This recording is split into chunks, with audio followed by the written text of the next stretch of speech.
Hey Mark, you ready for this game tonight? Yeah, I'm excited, man. Cupsy, what are you doing over there? Don't worry, boys. Was just on AztecSafety.com, took a fire extinguisher safety course. Paul, I'm putting out the fires from now on. Woo!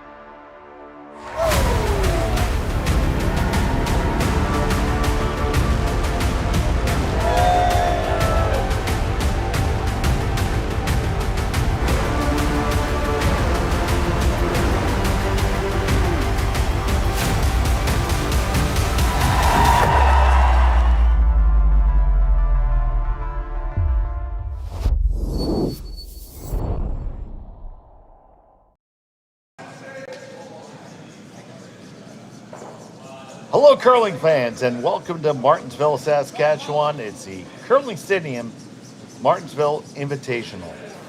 We have this matchup here between Brad Gushue and Rylan Kleiter here today in pool play.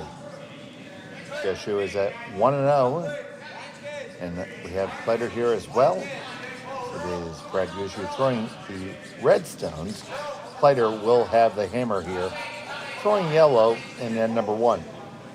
Thank you so much for watching Curling Stadium. Happy to have you here with us. My name is Dave Schmell. I'm joined by Sean Joyce. And Sean, we should have a good matchup between these two teams. Yeah, you would think so. This is a couple of teams that probably have played each other a few times this year. I think Ryland's even picked up a win over Gushue at some point in time over the season. But these two teams are teams that play the slam circuit, and a lot of us deals across the country, whereas the ones we saw this morning, we had snow this afternoon on the ice, not outside. But that's a team that doesn't play as much on tour, so they don't get the chance to play these guys that often. Ryland is out there playing against all the best teams, so they would have played each other a few times this year, probably a few times last year. And I know Ryland's got at least one win over Gushue. Do you suppose I can find it now when I'm looking for it? Of course not. Well, Rylan Kleiter has certainly had a good season thus far, even though as we're coming to the end of it, some very impressive wins, and we've had the privilege of calling a lot of their games and really seeing them develop this year. Of course, as we talk about how well they play, they rub off and into the open. Well, that's just how it goes, right? And there's a great crowd on hand here in Martensville to watch Brad Gushue play here. Of course, Brad Gushue has announced that this will be his last year at competitive curling.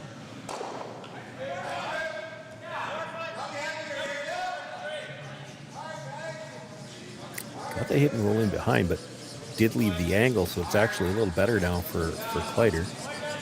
Red-yellow lined up to go onto that red that just rolled underneath. Brad could pull a Brett Favre and stay around forever, though.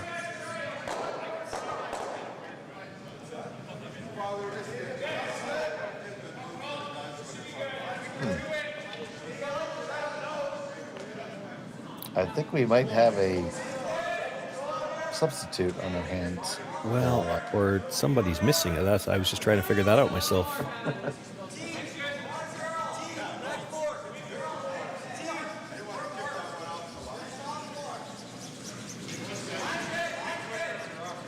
So I know the Kleiter team fairly well, so I can tell you that Matthew Hall has been playing third, even though he's listed as the second. And I don't see him out there. Josh Mattern. Yeah, I don't see Matt Hall brushing, right now. and I'm not even sure for sure if that's Trevor Johnson because he's not wearing.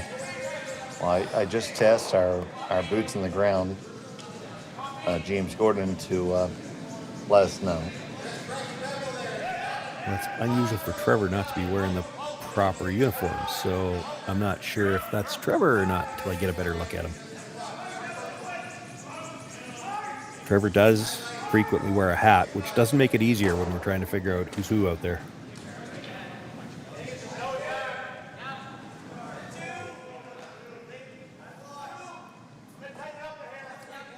But yeah, definitely don't see Matt Hall out there. Does look like Trevor to me. I don't know why he's not wearing the regular jacket, though. Okay, so according to James Gordon, the club manager and chief ice technician at Martensville, they're just playing as 3, and Matt Hall is in Europe.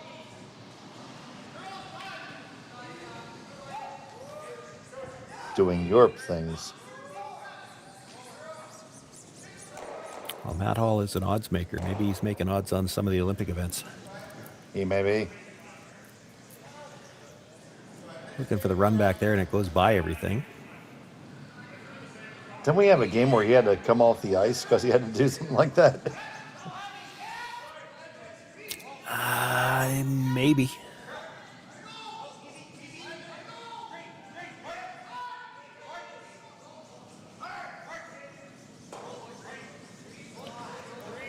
Gushue sitting shot, but Kleiter has second, and the angle in the house favors Kleiter. Kleiter's got last rock here in the opening end of play. So they're going to guard. They talked about moving things around, too, and you can understand why they'd want to. If there was a way they could change that angle in the house, it would be advantageous for them to do so, but it's hard to do that without just tapping the yellow onto the red, which, arguably makes it worse.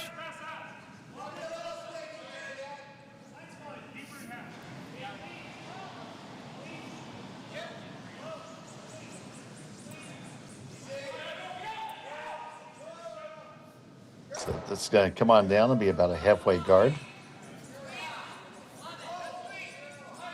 And you see Rylan's going to line up the big run back here. Yeah, it's possible to remove all 4 reds and leave that yellow one in the rings.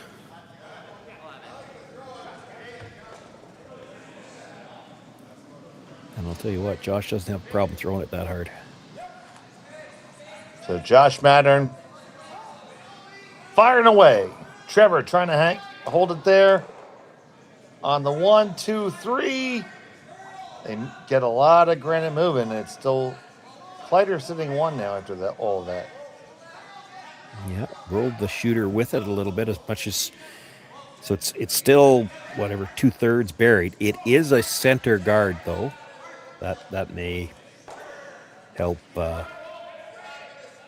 Gushue out later on in the end. For now, he's got to deal with that shot stone.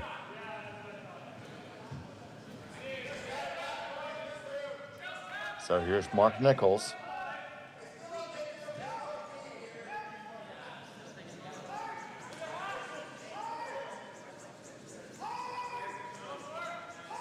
Walker trying to hold it past the guard. It's gonna tap up their own to be second shot stone. Opportunity here for Rylan Kleiter. Yeah, a little bit of an opportunity anyway. You could play the double. The problem is shot stone's fully exposed. They can hit and roll underneath. Then you might try to Christmas tree this somehow. He's talking about playing it as a tap to Christmas tree it. They're back to the double, playing the double here.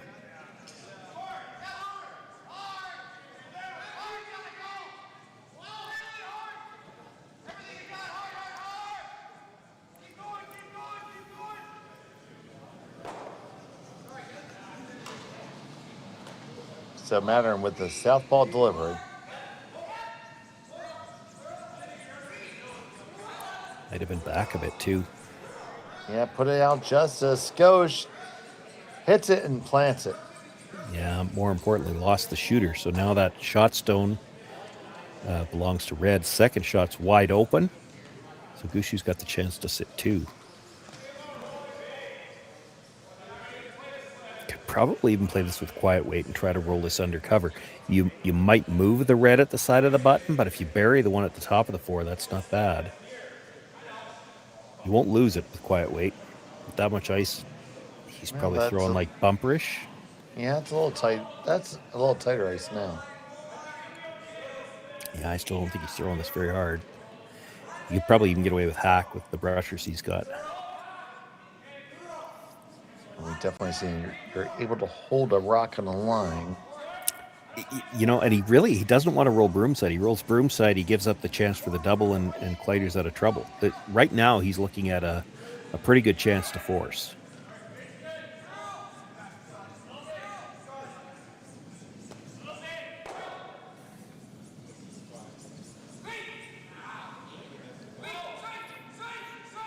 So, first and 2 for Brad Gushue.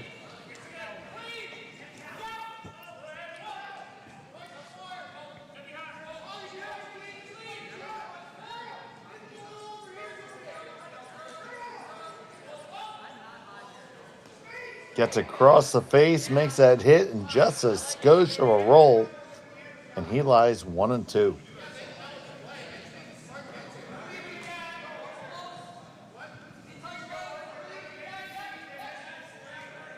Yeah, does what he needs to do for now. It's all that Kleiter's got left now is try to hit and roll undercover himself. I mean, if you could dead bury it, like where he's making contact, his stone will be fully in front of the tee line as he rolls across. He's still going to be mostly in front of tee. And if he's dead buried, that red's not exposed from either side. It would be hard to chase it, to tap it up. There still could be a chance for 2, but if you leave half a rock exposed on either side, be a way for Brad to get it out, and then you're looking at a force here.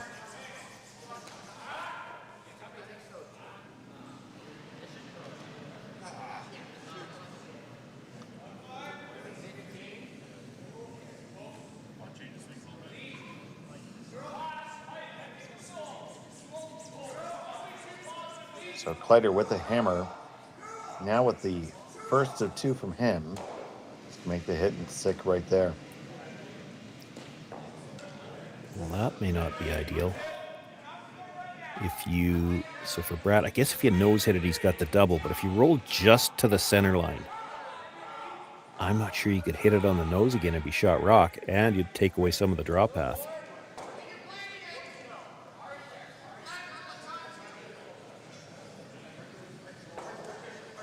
So Brad Gushue, his resume speaks for itself, but I'll speak to it anyway. 3-time Brier winner.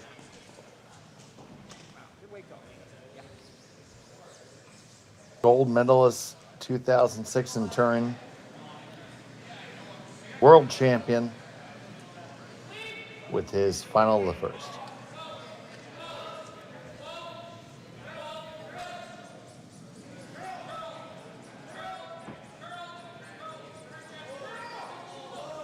Trying to carve this over to get a good piece.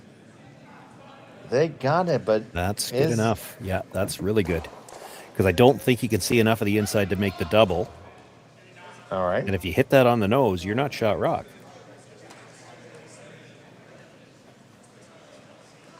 If you hit just on the inside, could you kick the one under cover out far enough to kick it clear? Well, maybe, but you're flirting with the guard if you're trying to hit that on the inside at all. There's also the possibility, because he's throwing the out turn here. So if he hits it fairly full, like 3/4, and that little bit of a roll to the outside with some rotation, it might spin in, but I think this is a hit to give up 1.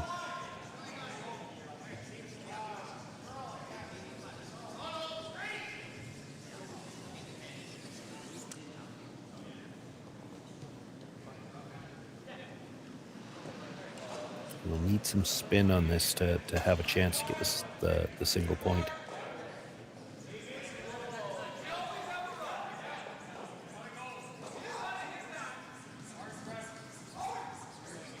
Well, he's going to have to try to do it your way now. He's over-curled that. He's going to touch it.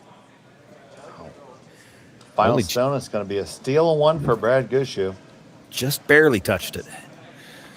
And he has the lead. Kleiter has the hammer. When we come back from Martensville.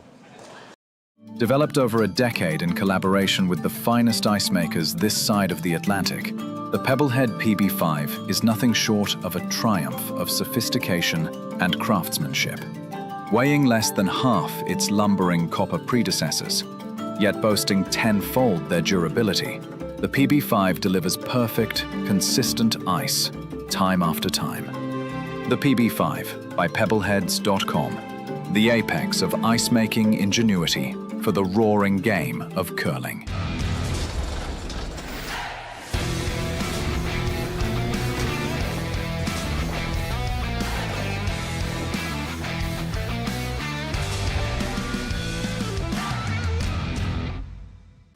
Brett, come on, man. I know Aztec's #1 for online safety training, but we really should be out here practicing.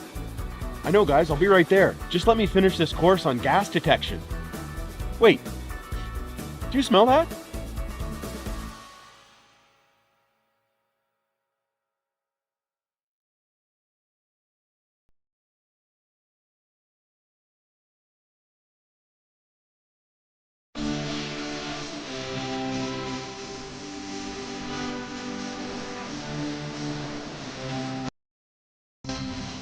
Not wrong. And welcome back to Martensville. It's the Curling Stadium, Martensville Invitational. So happy to have you all here with us. We have this matchup between Brad Gushue and Rylan Kleiter. It was a steal one for Gushue, and Kleiter has the hammer, throwing the yellow stones here in end number 2. Center guard is up, the first corner is up, and here we go. Now the corner might be a little wider than what they had in mind. We only saw the shot as we were coming back up, so I'm not sure if it might have grabbed something or what happened to that one. Now, we did see a game earlier today where we know you can get to the 12-foot, and at least now with it being that wide, it's not in the way if they need a draw path to the button later on. We saw some extremely wide shots played in our first game this morning.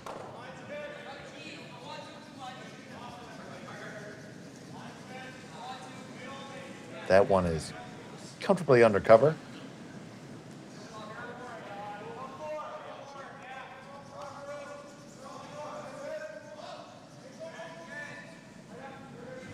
On the way for Team Kleiter here.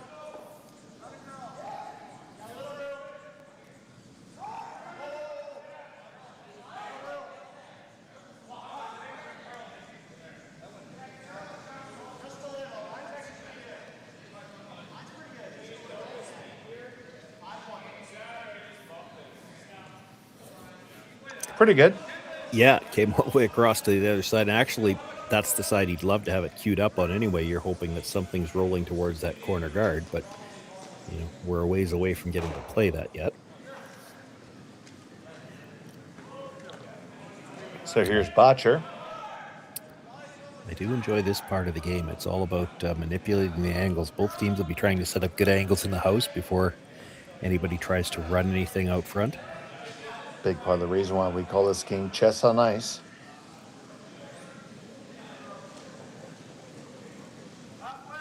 So Mark Nichols will carve that on there, lock it on. It's 1-3 for Gushue.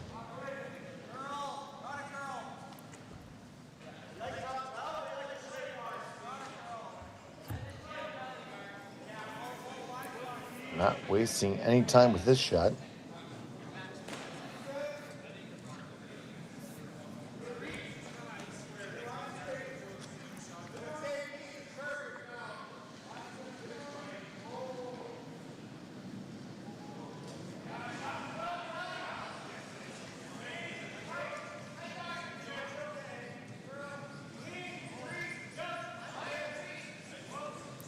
And we keep on stacking them up.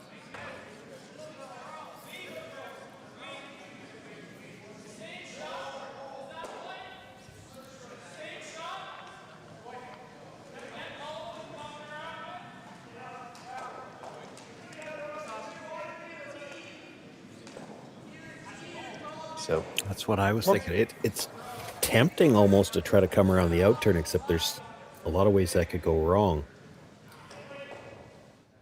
It's your, I don't even want to say easiest. I mean, in terms of angles, it's the best way to break up the angle that matters to you. But this is the more natural shot. You're trying to get to the inside of that yellow, Tap, tap, just wiggle the ones at the top of the forefoot and change the angle that way. There's not as much that can go wrong with this one either. So on the way from Botcher. You try the out turn and you ever bounce off, you could leave a double and then you're in all kinds of trouble. That's better. The yellow probably goes by the red now. The only problem is the red's just about fully open. And Team Kleiter sees that for sure. Yeah, but the two yellows on the other side go. Like, you hit that red hard on the nose and both yellows are gone. So you have to make this one. If you're going to play it as a freeze, you have to make it good now, because your other two rocks are gone anytime Gushue wants to get rid of them. This one needs to be a threat.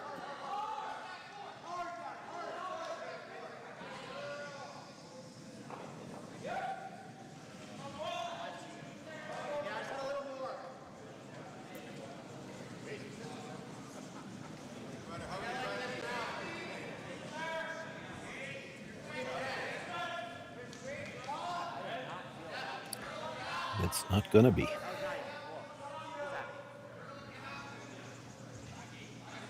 That is way light.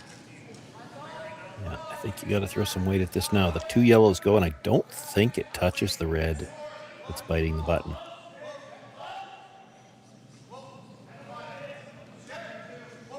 It drags a little bit, so it might, but there's not a lot of room there either. He's just going to guard. Oh. Well, he's worried about the yellow run back, and the shot on the other side's not going away. It's not like Rylan Kleiter's going to guard it.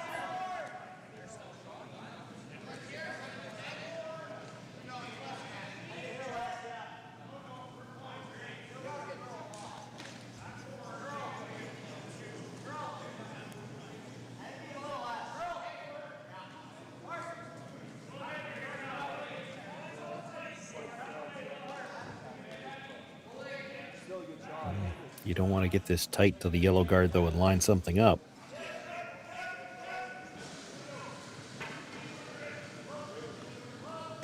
This is a lot deeper than they would have liked.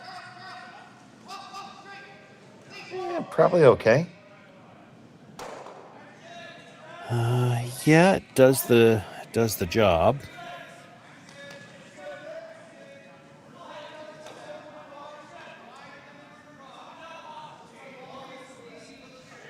So thinking if he peels it from the center line side, it might come in and disturb the rocks in the 12-foot. I mean, it might do a lot of damage to the yellow ones, depending on how much it drags.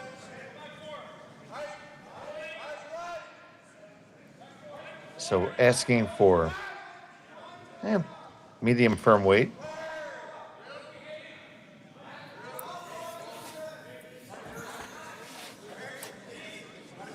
Yeah, I'm not sure about this one. Depending on how much this drags, if it hits that red at the top of the 12-foot fairly solid, you definitely could see, well, at least the yellow second shot rock could fly. The other one could pop out open at least. Yeah, I'm not sold either, buddy, so. It didn't drag too bad. It moved things around, but his yellow-red angle at the top is probably better again. He's got shot rock at the back of the 4-foot.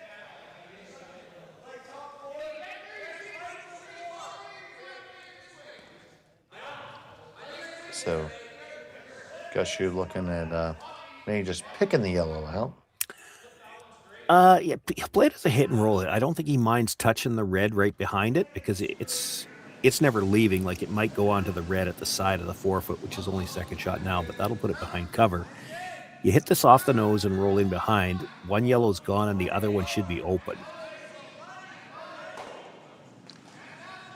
So here's Mark Nichols. Depending on how these bounce, the red might be shot rock after this too.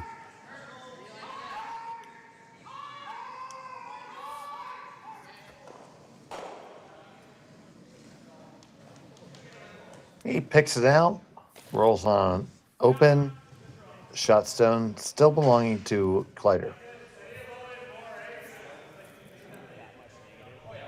Yeah, I'm not sure he wanted to pick it that clean.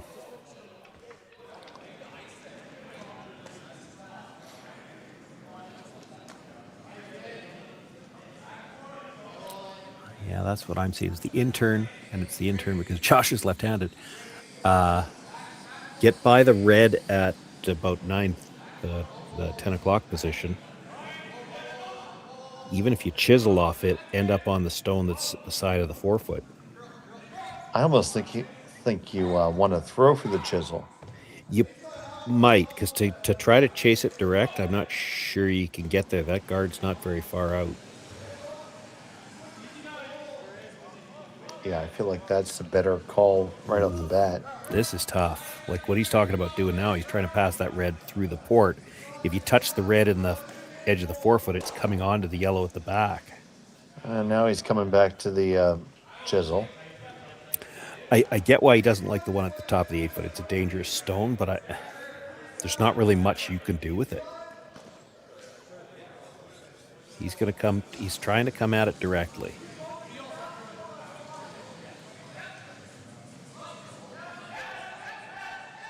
Big shot here for Team Kleiter.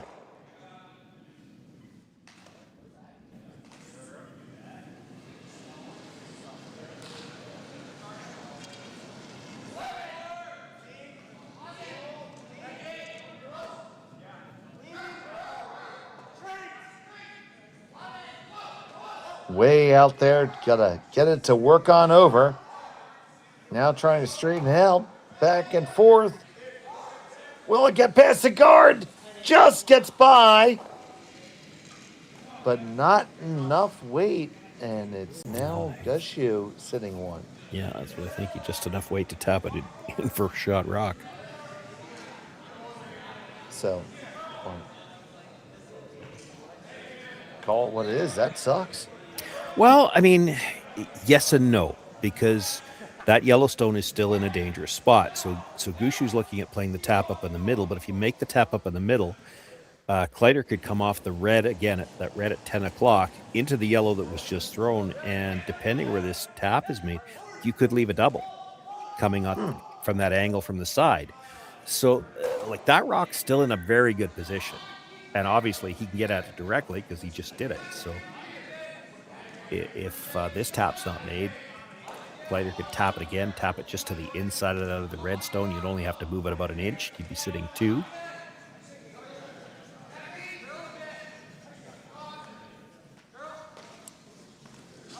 So here's Brad in the hack. Yeah, you really have to be careful how far you tap this.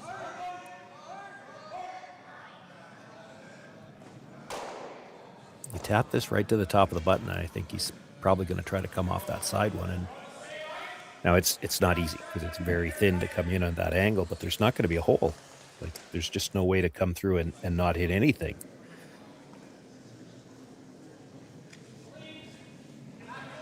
You'd like to tap this just enough to be sitting 2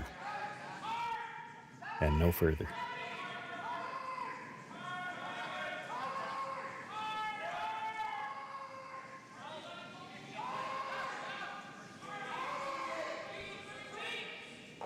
That's the top one. Tap it up, right on up there, and you sit 1 and 2.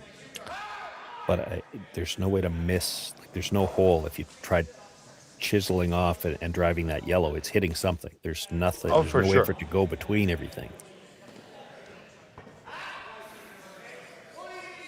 Could he ever come off that red onto the yellow and make it for 2?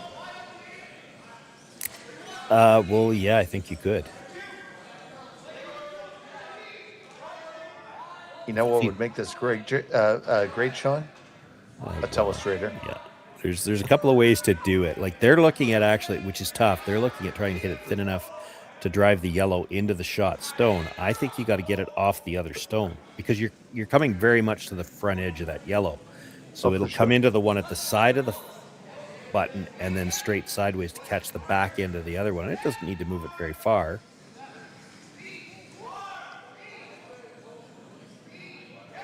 So, Kleiter going after a big shot here.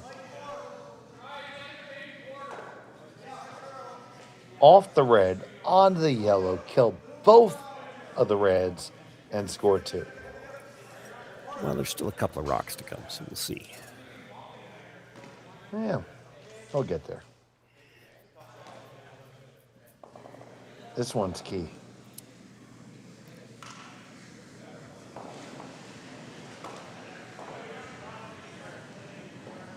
Got to make this one first.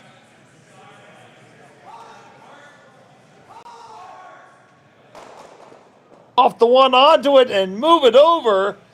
Are you shot after that? It's really close. Yeah, I think the yellow is shot. He kind of a bad break. He didn't move that red very far. If he moves it another couple of inches, he's probably got a shot for 3. Let's get that tight look at it if we can. And there you go. You see yellow touching the pin. But he didn't quite leave him enough of the inside of that red to be able to get it out real easy.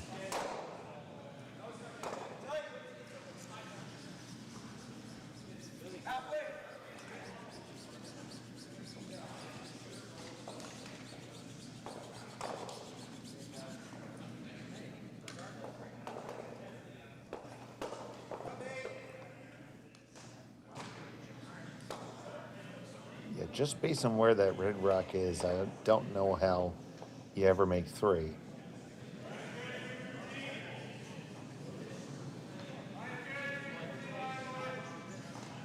So you're like just kind of like cozying on up in there and locking in?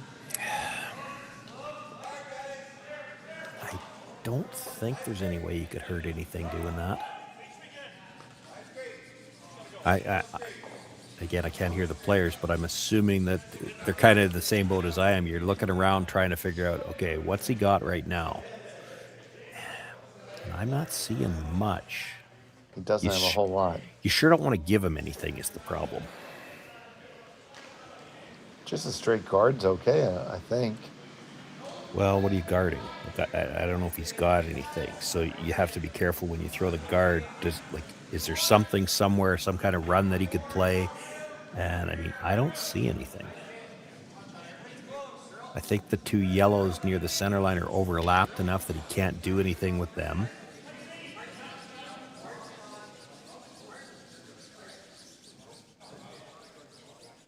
It looks like he's playing the angle raise.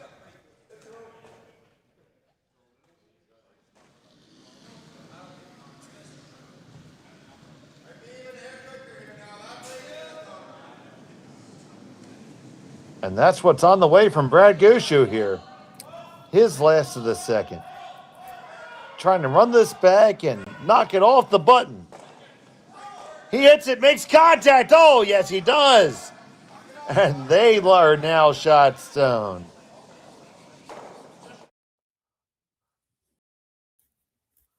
Shawnee, take us through this one. Well, it's a gutsy call, but as long as they hit it thin enough, they weren't in any danger of tapping their own. You put this onto your own and tap the yellow through, it could be a shot for 3, but he hits it paper thin, comes across, catches the yellow, got it out of the 8-foot. That's all that mattered. And I think he hung around for 3rd. Rylan might be able to. Well, yeah, it's very gutsy because if he puts that onto the red and kills the backing on the yellow one, there could be a double there for 3. Oh, hell yeah. I need an ass just watching it.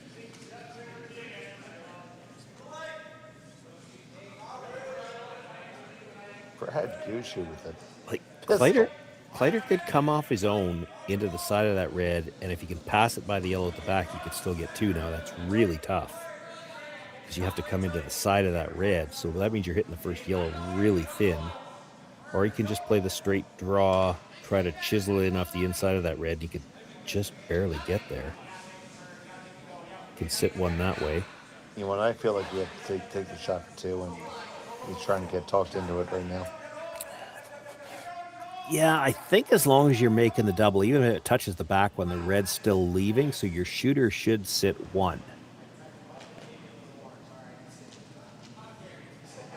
If you're thin enough on the first one that you're back into the second one and rolling through the 4-foot, then the red is clearing the yellow. You're going to get one that way. I don't see any chance that you're giving up more than 1 here.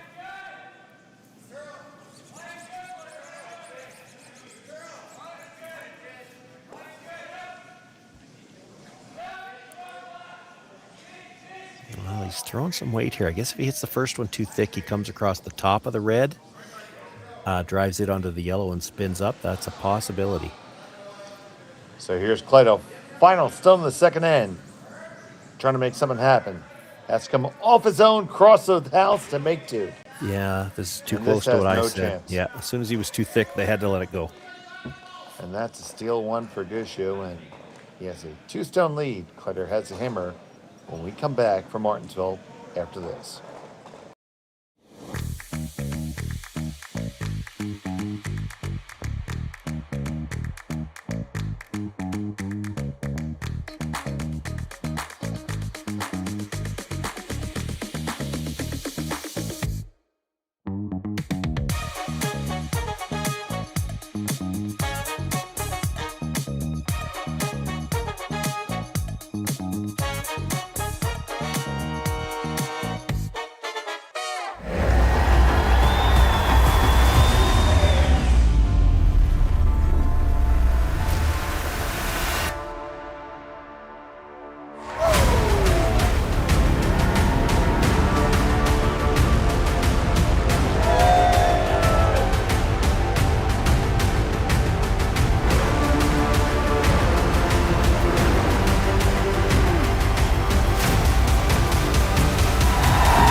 Aztec Safety is #1 for online safety training. Aztec Safety is the proud sponsor of the Aztec Safety Challenge, the #1 event on the World Curling Tour. And Aztec Safety has been a proud sponsor of Team Jacobs on our quest to represent Canada at the Olympic Games.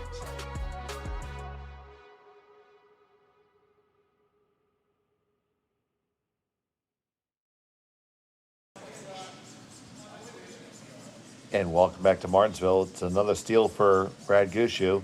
He has a 2-stone lead over Rylan Kleiter here in end number 3. Kleiter has a hammer throwing the yellow rocks here at the Curling Stadium, Martensville International. And there is a huge crowd on hand here in Martensville to watch all these great players. You see them all through the lounge on both the lower and upper level. Great to see the community support. It's Saskatchewan.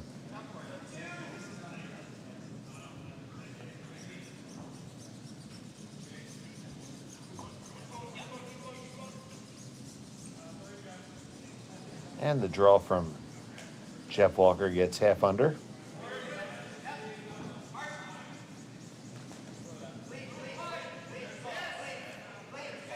And Kleiter's going to play the stack game.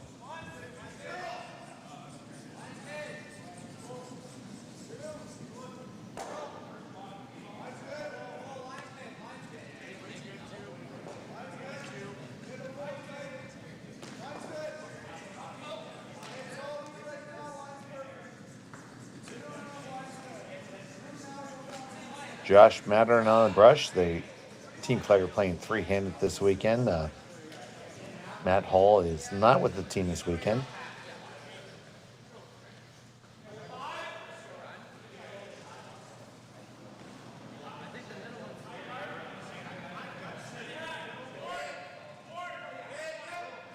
Brad tapping up for the guard here.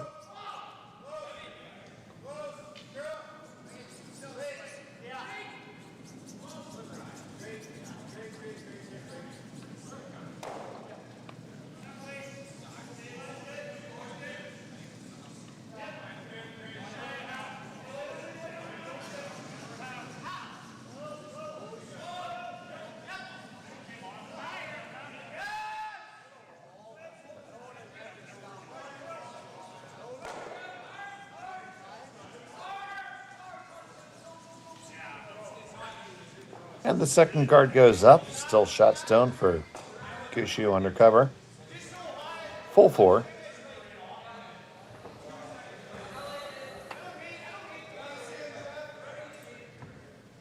So Kleiter thinking about coming either in or going underneath the corner. Which would you prefer, Sean? Well, it's everything's getting stacked enough in the middle. It's hard to go to the corner right now because eventually something red might go that direction. I'd love to be able to move that stone at the top of the 4-foot if you could here, but as long as you get a good angle on it for now. This goes back to what we were saying last time. It's all about manipulating angles at this point in the end yet. And as long as you're playing in the middle, I don't think there's any chance that Brad's going to peel that corner guard, so you still might be able to set up a chance to go around it later. Kind of have to deal with the stone in the middle. That's not what they had in mind. It does weasel around to be shot rock. Yeah, and it's mostly very behind gettable. cover. And it's somewhat gettable. Oh, for sure. The guard's fairly long. But if you get it and roll to the outside, it gives Kleiter something to roll in off of. So they're going to play the freeze. I don't think the broom's down yet, and Brendan's ready to go. Hurry up, put the broom down. We're playing the freeze. Brendan, of course, being the longtime skip, has a idea of where the broom should be.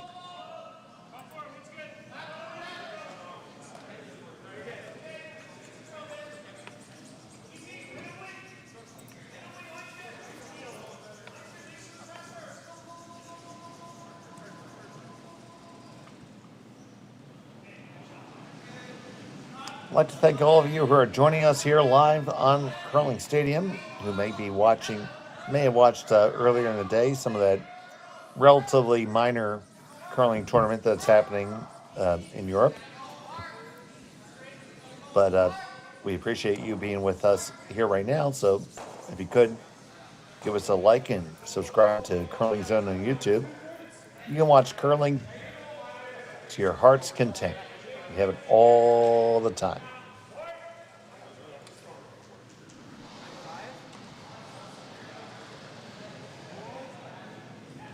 So firm weight coming here from Madden. Johnson just watches the peel go by.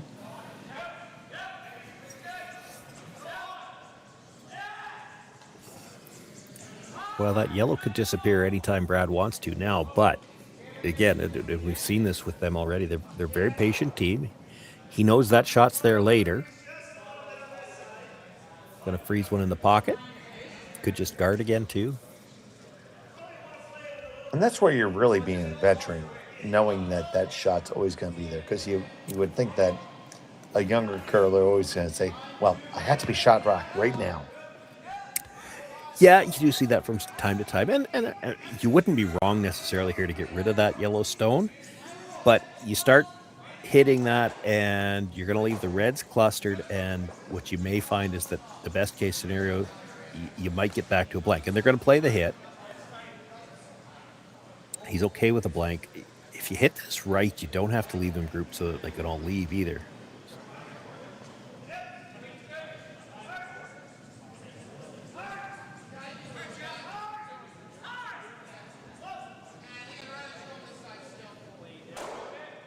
And Nichols makes it go away and also spreads their stones out just a bit.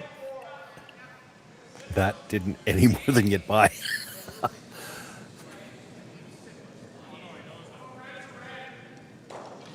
Great result, though. Fantastic result. If it rubs the yellow, it's probably an absolute disaster, but it turns out good. Sits 2. You could play what they're looking at is the jam it and roll behind the corner, or you play the run. Red over the top of the yellow, come back, kill one of those reds in the rings, and then it probably rolls over towards that red in the 12-foot. So you could get rid of everything, well, 3 of the rocks off the center line, and leave yourself sitting second with this.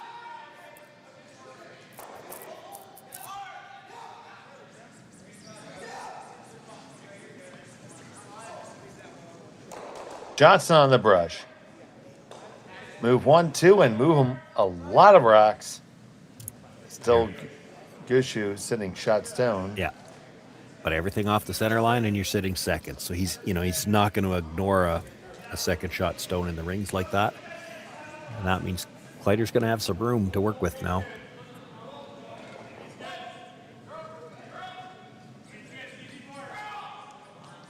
So you imagine a hit here and then address the center stone and try to roll under cover?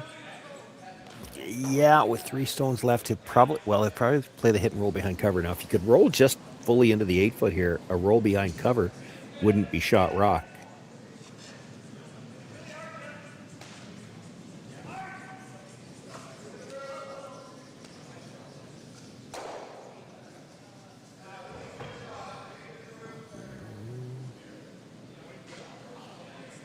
That's pretty good. I might have liked to roll about 5 inches more just to make sure.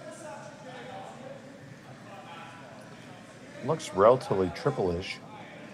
Not that you want to throw it. Yeah, you're not worried about playing the hit right now, and it looks like Rylan's not too interested in trying to come around the corner. There's a pretty good chance you over curl trying to come around the corner, and then Gushue sitting too. I mean, if you were absolutely perfectly on the tee line dead buried, you might be second shot. But what they're going to do is freeze to the one that was just thrown on the corner and try to cue it up so that there's just no way to get this yellow out.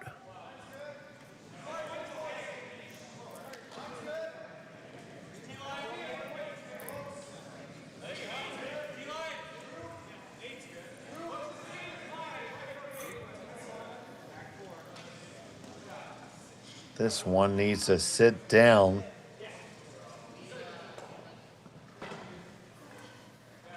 Just a skosh too heavy, Sean.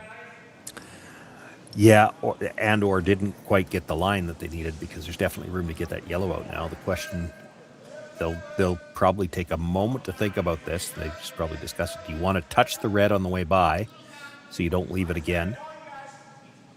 I don't think you have to worry about that. I think your nose hit,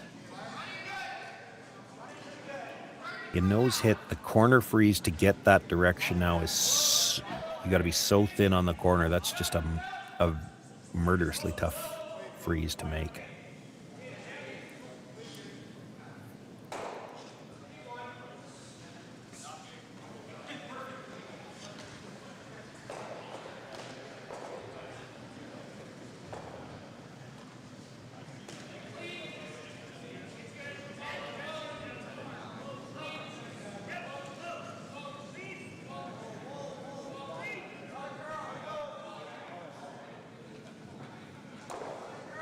There's the hit and stick for Brad.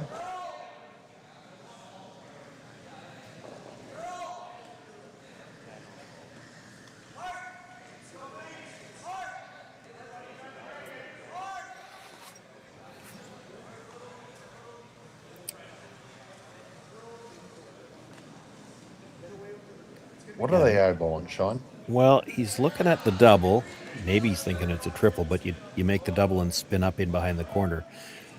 Really tough, and I'm not sure it works, because I think in order to make the spin up in behind the corner, you're jamming the first one, and then by the time you spin up, you're not shot rock anyway. Like, you could just play the hit and roll off the one on the button. You'd have to throw some weight likely, because if you're going to make the roll be buried and still be shot rock, you're going to have to roll fairly flat. But I think you make that a much higher percentage of the time than you make this. So here comes the heat. Clips it, makes 1, 2, 3 of them go. They lose the shooter. It is shot rock hanging on the edge for Brad Gushue. Yeah, so he'll just try to draw open side, try to get the force. You saw where he was tapping the ice, not really looking at being buried. He just wants to put it somewhere where Rylan might have to think, are we going to just try to draw to beat that, or are we going to hit it? You put this, full 4 foot, he hits it for sure. You put this buried, he's drawing. You want to put it somewhere where he has to think about it. You got that little biter on the other side, so he's always forced.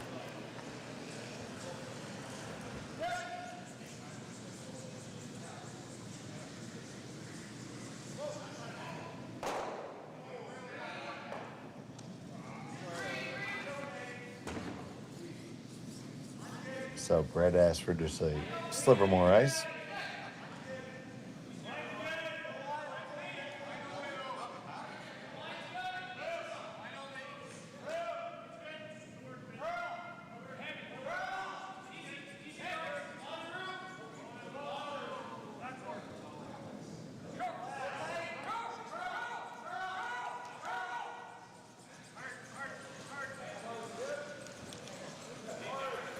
They carted over a bit and shot Brock right behind the tee line. Yeah, but that didn't get over as far as they were looking for, so he's hitting this for sure. Yeah, gotta play the hit as opposed to a draw.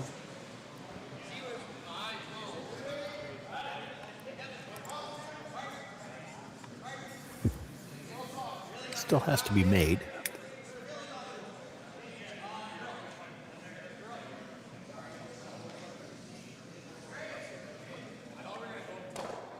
So Kleiter here, facing two, final stone of the third.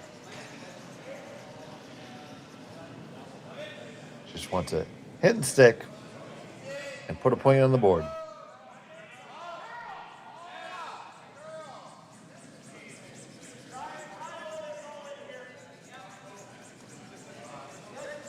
Working really hard to hold this one. Oh no, it's gonna flash on by, and it's a steal of two for Brad Gushue. In an absolute tragedy, it's a score of 4-0 over Kleiter. We'll be back in a moment from Martensville. Who knew after 20 years in real estate I'd have to make silly videos for Instagram and come out behind a tree? Stu, we need to do this stuff. Why can't I just door knock into open houses like I did in the old days? That doesn't work anymore. Okay, so it's because I'm sitting here behind a tree. Come use us for real estate.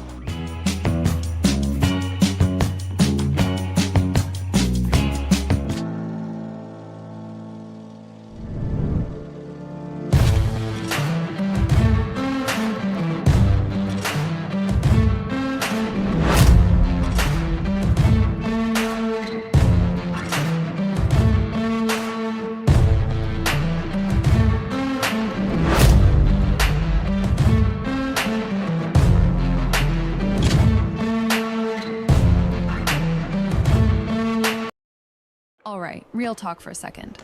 If your snack situation hasn't changed in years, maybe it's time for an upgrade. The Chocolate Lab makes legit chocolate that's worth paying attention to. That's it. Back to whatever you were doing.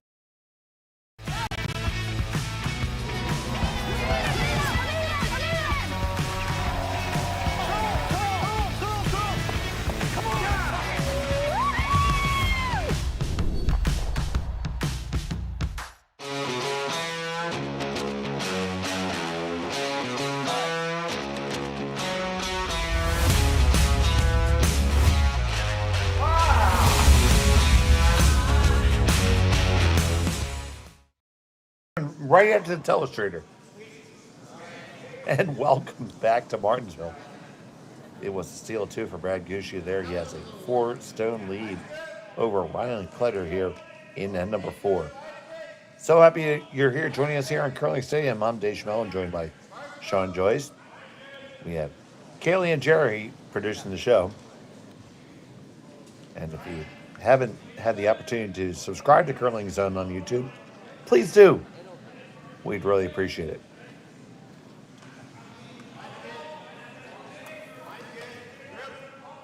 And we were talking in the break, Sean, that and just kind of got away from Kleiter a little bit. Yeah, well, and mostly just that last rock. Like, that's not a miss. I don't think even Brad was expecting. He wanted to get that last rock over a little farther just to put two shots into his mind. He left the hit. He had plenty of room by the guard, and just, the guard would have been in his eye, I guess, and just softened it a little bit, and then it over curls on him. A lot of work to do now for Rylan Kleiter, and through the break, the other thing I was doing, somebody might have the update on this. 10 teams here, 2 pools of 5, but I'm not sure how many make the playoffs. It kind of looks like 5, but that seems unusual. I just looked at I pulled up the championship standings, and it shows 2 semifinals and 1 quarter. At any rate, the point being that with Rylan Kleiter losing his opener, this will put him up against it if you lose another one here. Yeah, he definitely needs this game. So you're Kleiter, you're down 4 right now. It's not panic time, but you definitely need 2 here. No, yeah, it's not quite panic time, but I mean, in an 8-end game, panic time gets there a little bit quicker. He does need his deuce here, yeah. Now he's got the 2 corner guards to start with. That'll help. They've got a better start to this end. And a chance to deal with the 2 red ones in the middle right away. They didn't get that guard back to the center line. You see him calling for backline weight here. Yeah, doesn't need to kill them, just needs to move them. Ideally, you'd like to move both of them behind the T line.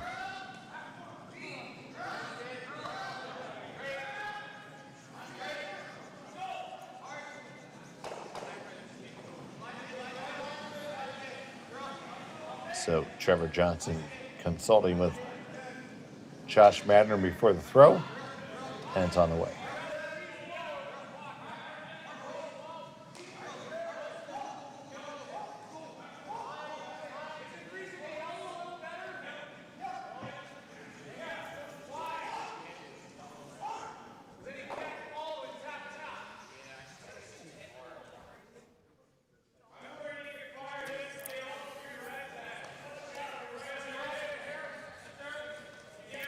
Playing that as a split all the way, so they weren't trying to move the one at the top of the 4-foot.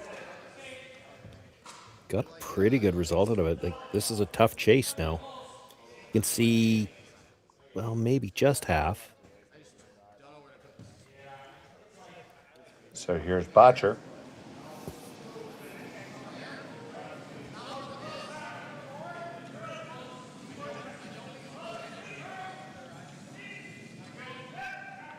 Back and forth, curl, then straight. Got to be pretty close. Pass the guard, no problem. And they make that pick.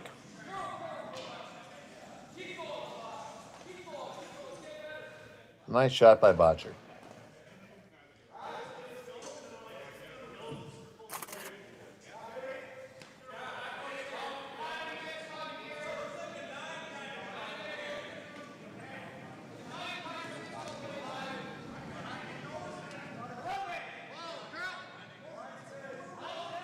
You ever take on that double in the middle and try to roll just a little bit underneath that corner guard?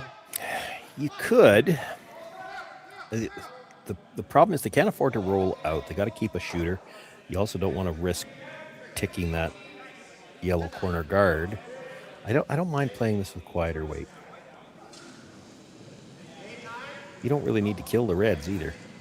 I mean, we just talked about how, it's critical that they try to get their 2 here. But they've got rocks in play that they can work with. At this point in time, you've got to be thinking where you should be. You need to be thinking about possibly setting up 3 here. You've got lots to work with. Johnson trying to push this over hard. They get to the one in the center and push it back. Yeah, well, that's what they were playing. They were trying to roll. They're planning to roll behind cover off that one. Unfortunately, did not. No. So this will just be a removal job here for Martensville.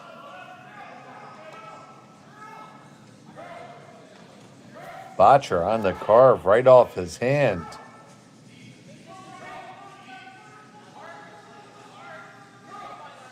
And they just get it there. Oh boy. By a whisker, Sean. Yeah, probably left room to draw, though. That was Rylan's first thought. Hitting the corner for isn't bad either. I think the draw was the right thought. I don't hate this either. Like, you get the little hit on the one that was just thrown and then end up corner frozen on the other one. Well, it's a tough one now for Gushue to eliminate because that catcher in the 8-foot.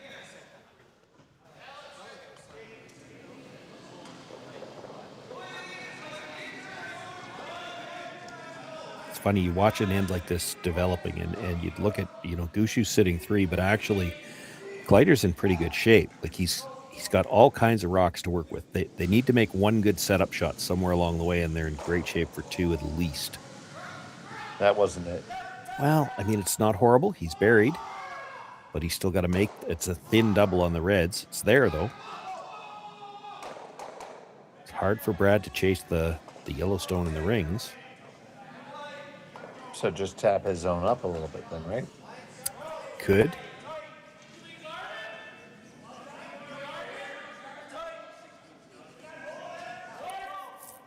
Makes the double a little tougher. Could leave a triple.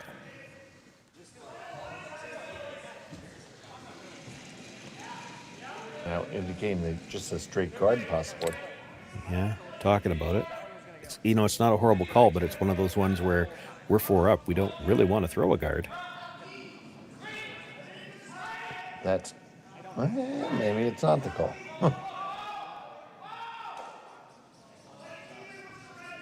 All right. I think that discussion was about how deep do they want the guard because they're worried about what he might be running.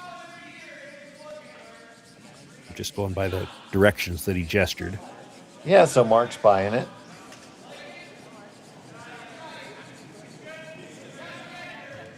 Can the team sell it?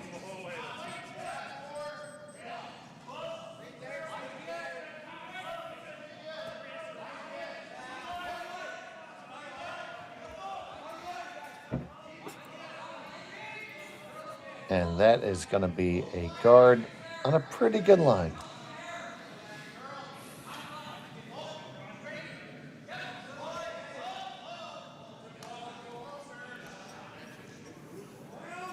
Through the port, finish a little bit, touch the one in the top of the 8 foot, and then try to roll buried.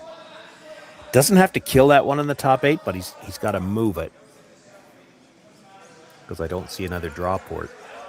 So you saw the indication for back 8 foot weight, so. And Josh is going to come on down and talk about this one. They might have room to drive that red past the second guard and try to clip the one out of the side of the 8 foot too.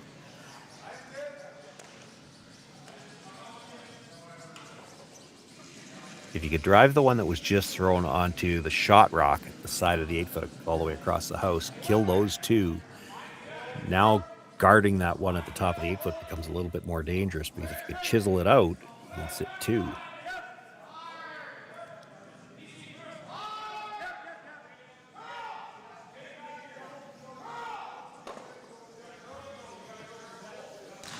Can you ever get a back line or board weight shot all the way around the outside? Probably. Because if you ever made that your shot, I don't know how you get there.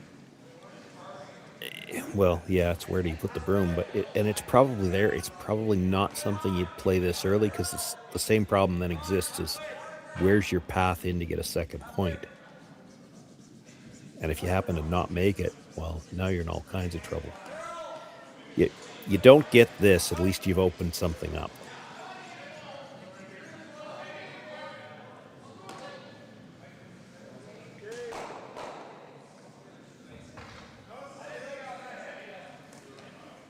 That's interesting. Just by jamming that, he's got a little bit more of a port now. You might be able to get to that stone and the shot rock stone between the yellow and the red now. Yeah, I can certainly get there. Which means, if you try for Brad to throw the same guard, for instance, well, you're leaving him a chance to get to the shot stone. He's going to play he's looking at a split on the guard because that's the only way to take away both shots again. Yeah, because I feel like the double on the reds might be there too. Well, it is for sure. It's thin, but it's there. And if you're Rylan, you're certainly going to throw it. Yeah, and you might like to throw it on the first one too, just in case you miss. Yeah, if it doesn't go right. I mean, that stone at the top 12 foot is buried. If you could ever make that double on the reds, you might have a shot for 3. You've got the shot through the port to go at shot stone right now, or you could come off the one that's wide open. And the only way for Brad to take away both is to split the guard, which is not an easy shot, but it is one of the options they're talking about.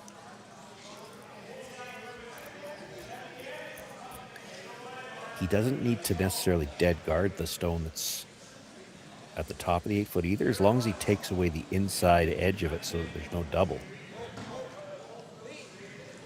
So they're going to play the split. They're going to try to get 2 guards out of this. Move that red stone that's sitting just off the center line to close that port a little bit, and then have the shooter come across and protect the stone at the top of the 8-foot.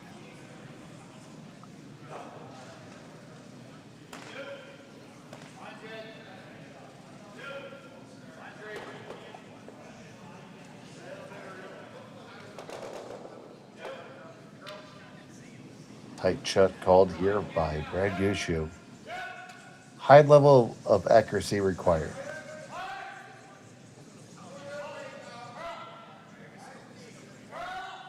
Master just a sliver of ice.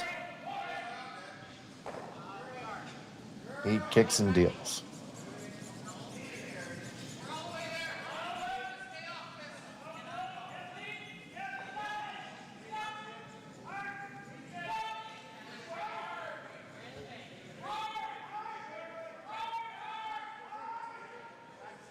Just working on down. They want to get just a piece of it.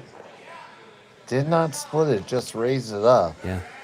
I don't know whether they were trying to cross it or trying to hit it straight. They ended up getting, like, neither. They tapped it dead straight back, so both shots are still there. I'm throwing the double all day right now. I think you have to. I mean, you make it good enough, you're actually 2 buried. And the broom just went down for it. Here it comes.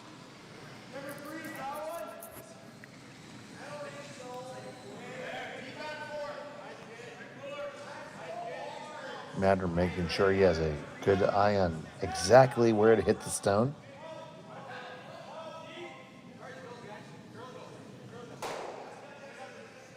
Skipper is in the hack. It's thin, maybe a quarter. Quarter should be close, I think.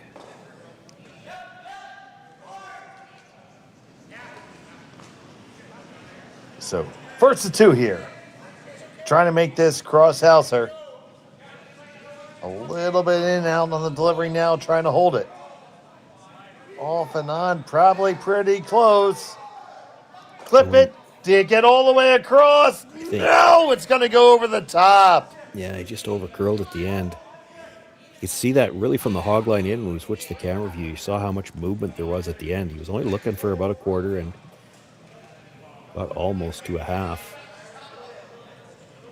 So they sit second and third right now.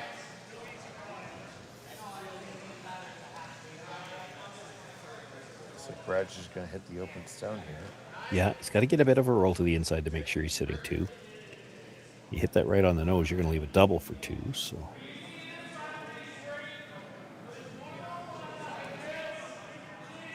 Flop to right behind the other red, it would actually take away any chance to come through that port and do anything with it too.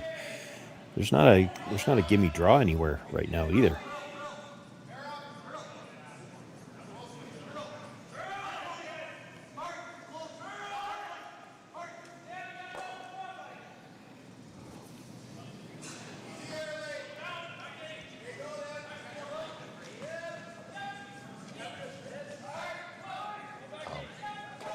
Picks this up right out of his hand, does Nichols. He's got no problem. Will they sit 2? Yes, they do. Is the double there? Or I think it is on the intern. Intern, or the run is there for sure. The run's there for sure, yeah. But I think you could probably make that with the intern with, you probably need bumper. You don't have to get it all the way out, but you got to get close to the nose. 3/4 with bumper, that stone in the 8-foot's not going to go very far. It's going to be fairly solid on that red right behind it.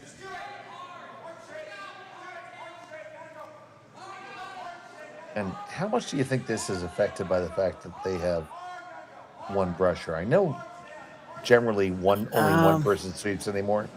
Yeah, so not that much, I don't think. And Trevor's pretty good at switching back and forth. The issue here will be, and this is where I think it worked for him. That guard is high enough. Like there's, 12 feet plus between the guard and the rock in the house. He needs to get close to the nose on a rock that's just fully buried. But with this quieter weight, I think he can get there. Final stone at number 4. Looking to make a deuce. Got to escort this past the guard. Get past it. Yes, you do. Make contact. Move it far enough. Just not enough weight. No. It's going to be a single point for Rylan Kleiter. Gushue has a 3-stone lead. We'll be back in the 5th end in just a moment from Martensville.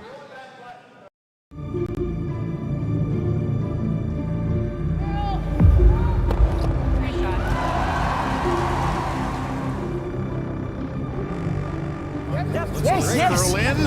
Whoa, whoa, whoa, whoa, whoa, whoa. Oh boy.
Welcome back to Martensville. It's a 4-1 advantage for Brad Gushue over Rylan Kleiter.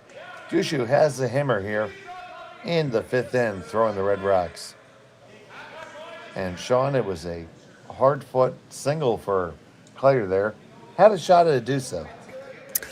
Yeah, I think so. I mean, he threw that very quiet, not enough weight to get the 2 stones out, and just got to the nose. So I'm not sure if he throws the right weight. He needed more weight to make the shot, and I don't know if it would curl as much then. They did not ever have the chance to carve that one. So. Threw it well, just needed a little more weight to get them both out. So Kleiter has the double center-ish guards. Yeah, it doesn't have them as well lined up as you would have liked. That long guard, again, we talk about this all the time, that long guard by itself isn't really guarding much. Now, Brad can't peel anything yet. This is still just the 4th stone of the end, but if Kleiter elects to come around, say, for instance, on the next one, Brad could then just peel the tight guard, because, again, it's fully exposed out from that long one.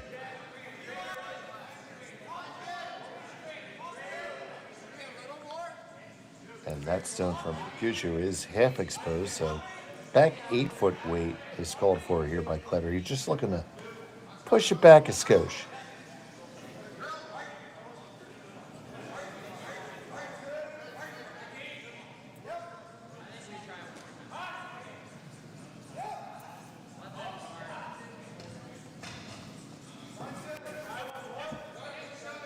Josh Madden picks this one up.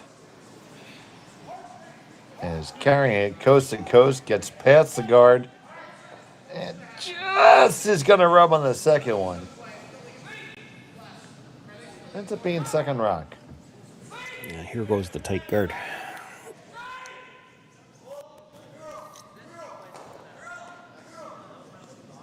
Botcher. Laying down the sword of Damocles in this one.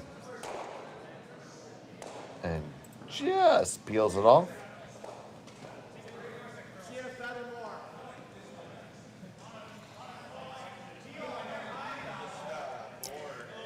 Have to throw another guard now, and now you have to line it up, which won't cover anything in the rings, really. But you have to put this guard in a spot where they can't just straight peel it. Yeah, it sets you up for later. Yeah, you would hope. I mean, it's... The angles in the house aren't great for Kleiter right now.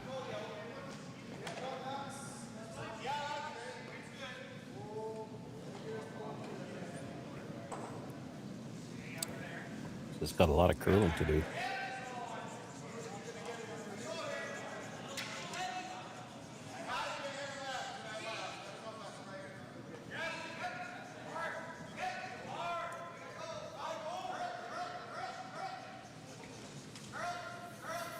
Certainly not as far as they wanted to go. No.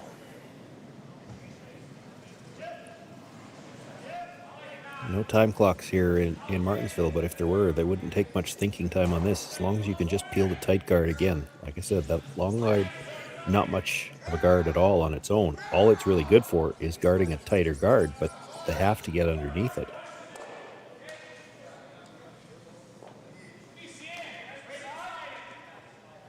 So take two for Team Kleiter here.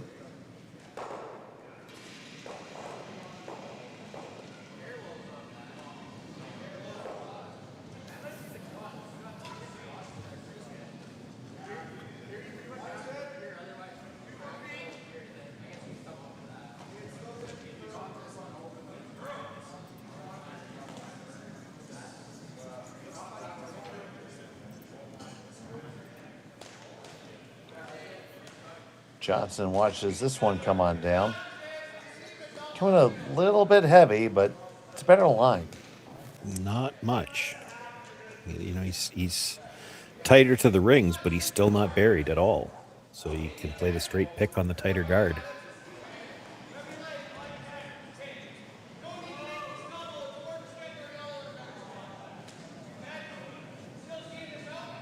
Quite a pronounced set on that. It's still backing away from the line. Ooh, and they just catch it by a whisker.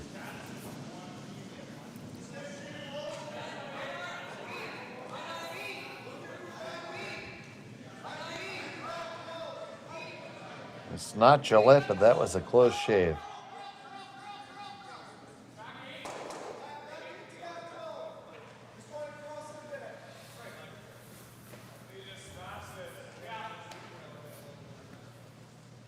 Yeah, and they're probably at the point in the end where they got to make it. They got to make a move in the house now, because you can't afford to give up another big end. Brad Gushue, he seems to have the same game plan here that he had this morning. You get up 4-1 with after the fourth end. And this morning, or I guess it was earlier this afternoon, he was able to score 4 on the fifth, put that one out of reach. You don't want to give up the big end here if you're Rylan Kleiter. And it's not looking good for a steal right now. Well, if you tell me every game I play I'm going to be up 4-1 after 4, I'm going to sign up for that. There's a good look at the faithful gathered here in Martensville. You see them packed up and down to the rafters. They say they have the monitors on and extra TV so people can see the action if they can't even see it through the glass.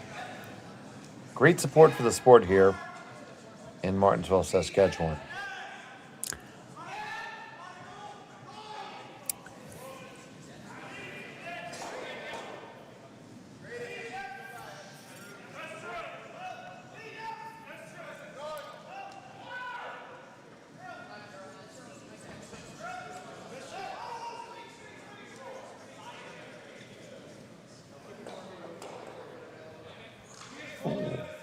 did catch that high guard a little bit, but Yeah. doesn't really hurt him, I don't think. No, kind of plan B'd it, but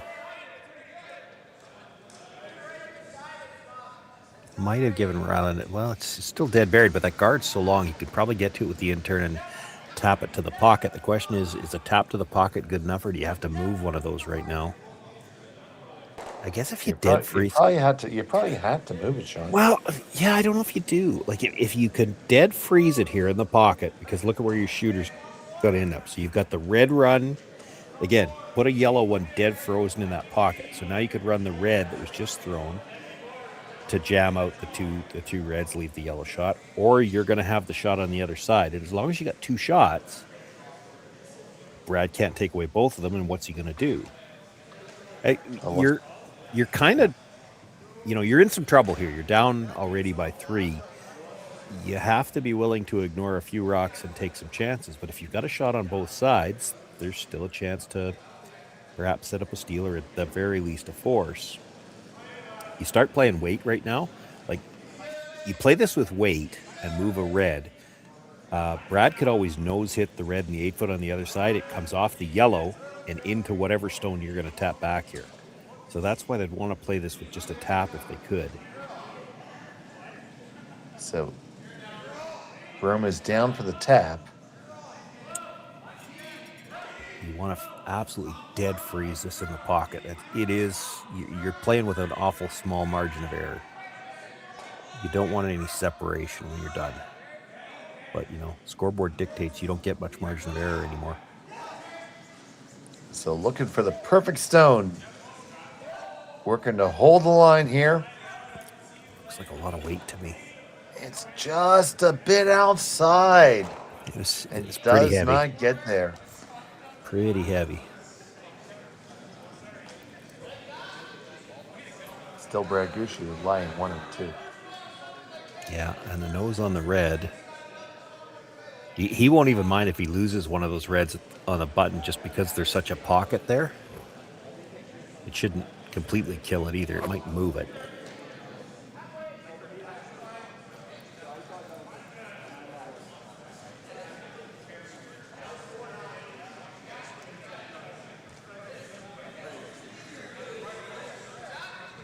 Yeah, because you have to have some pause because there's 2 yellows in front of your rocks.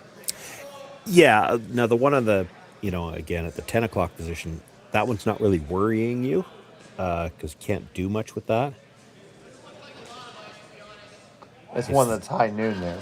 Yeah, and you can't do anything with it directly, but if you hit this right, what they're talking about, there's not a lot of room between those 2 yellows. So you hit this first one right on the nose with some speed, it's going to come across and move that second one. Now, the question is, how far is it going to move it? Brad doesn't throw as hard as Mark, for instance. I'm also not entirely sure whether or not the yellow clears. So he's going to drive red onto yellow, and I don't know if it clears the one at the side of the button. I think it does. It probably doesn't hurt you if it rubs it either. So then it'll disturb that pocket.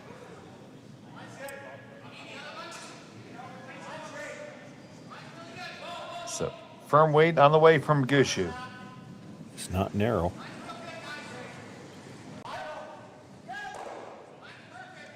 Moves them all, and they lie too after all that.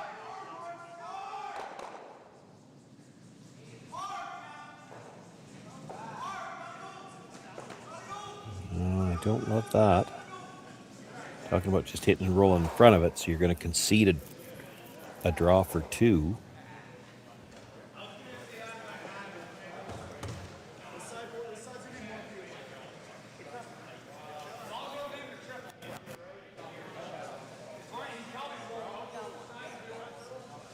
There's no triple there, right, Sean? Well, there might be, but you're not staying if you get the triple, and then it's, I don't know, is that yellow one protected? I mean, you might be able to get a force out of it that way.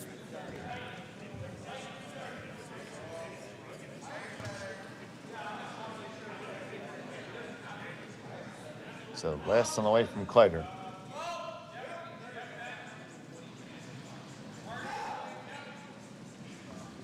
Johnson on the brush.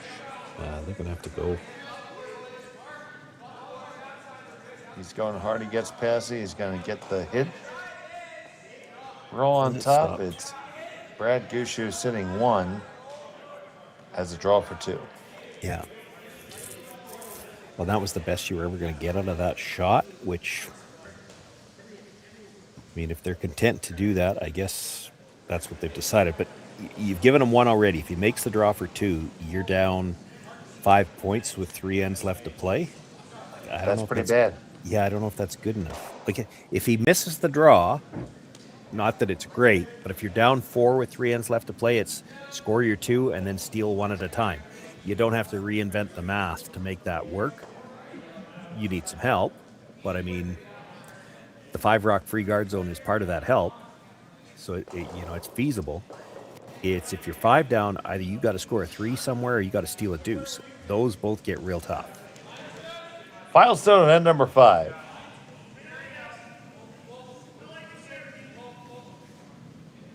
Gushue, he's got 1 in his pocket. He's looking for a second one. He needs a button. Sweepers are standing straight up. This is skating, and it is going to sail past the target. It'll be a single point for Brad Gushue. He holds a 4-stone lead over Kleiter. Kleiter will have the hammer and 6 when we come back to Martensville after this on Curling Stadium. Developed over a decade in collaboration with the finest ice makers this side of the Atlantic, the Pebblehead PB5 is nothing short of a triumph of sophistication and craftsmanship. Weighing less than half its lumbering copper predecessors, yet boasting tenfold their durability, the PB5 delivers perfect, consistent ice, time after time. The PB5 by Pebbleheads.com, the apex of ice-making ingenuity for the roaring game of curling.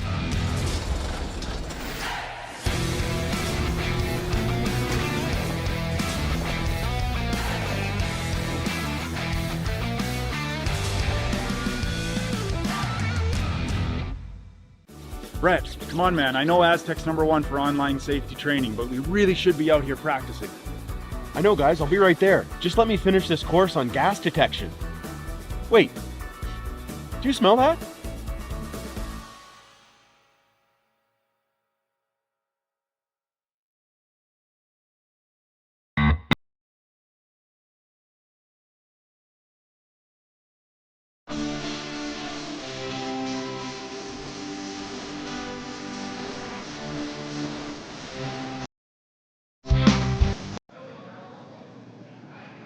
And welcome back to Martensville. It's a 4-stone lead for Brad Gushue over Rylan Kleiter as we play here at end number 6 at the Curling Stadium, Martensville International.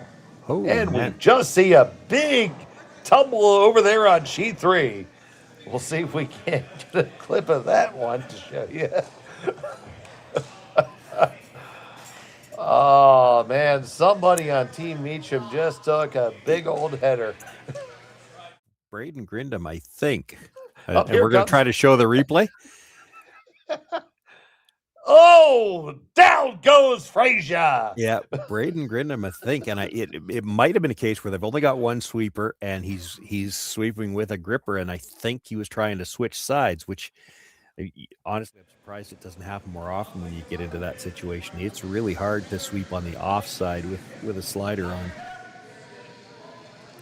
Yeah, thanks to our crack production team for pulling that one off. But 6:10 to play. We got some other games going on. Sean, why don't you catch us up?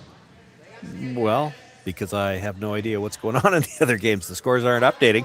That one, that might not have been the Meacham game. That actually was McDonald and McEwen on the the side of our feature. That was McDonald then. So somebody on McDonald's team, yeah. I know in that one, McEwen is up 5-2 as they were playing in the 5th. But the scores not updating on the other 2 sheets. Dylan Dirksen and Sean Meacham are on the other side. They're on sheet 1. Bradley Moser playing Kevin Tuma on sheet 4. 2 round robin pools of 5 teams.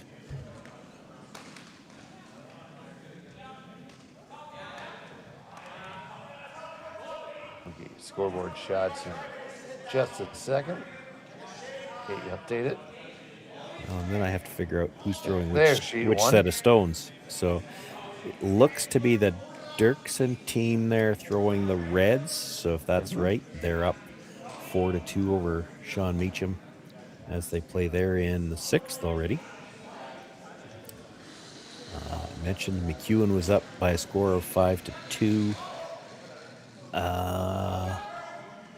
And the 5th inning just completed there by the looks of it. We haven't seen the score go up. That was the fall we saw. Everybody was worried about picking him up. Nobody put the score up. And a 4-3 game over on sheet 4. I think that's Bradley Moser leading there as they play in the 6th. I could speak for every ice technician in the world where I say, "Are you okay? Get up."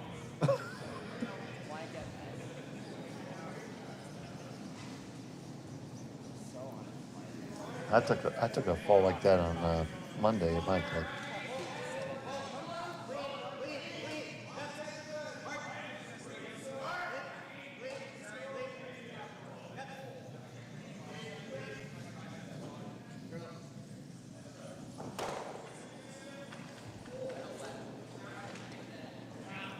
See this draw under cover, and it's going to be second stone.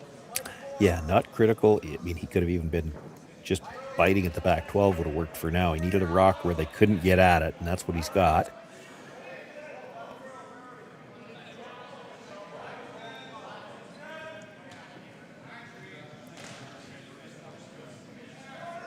So, seeing them discussing just the straight guard, or now moving to the... Yeah, no, he was always guard. talking about the peel. What he was talking about was they're going to hit the higher guard on the other side because there's a better chance of the shooter coming across and running into something that, might help them either expose the second one or maybe even drive it onto it.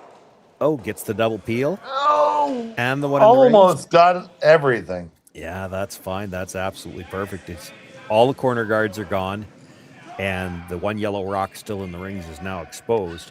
So for Kleiter, your choices are you guard your one that's in the rings, or you loop right around everything. You could be thinking about both of those possibilities too. He might be thinking, well, we guard this one for now, and at some point in the end, he's still going to loop around them because the chase will always be there.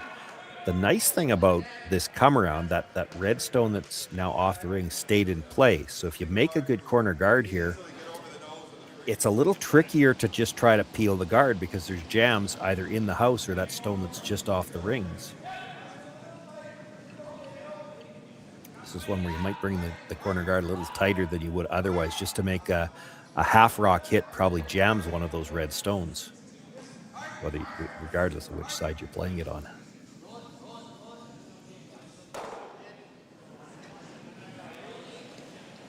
Guard has to sit. It did, but chase is there either way. Chase is there, and the guard's probably high enough that you could straight peel it too if you wanted to. I thought they'd try to get that guard a little bit tighter, where the jam on that stone just outside of the rings would be a little bit more possible. They are going to try to dig it out. Just can't miss this on the wide side. You got to hit something yellow here. If it's the guard, so be it.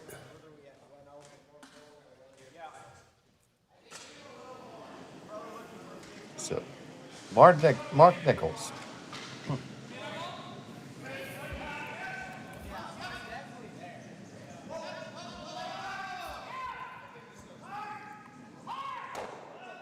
Hard to hold the line here. And they just get past that guard and all the way back and make that takeout. Great team shot there.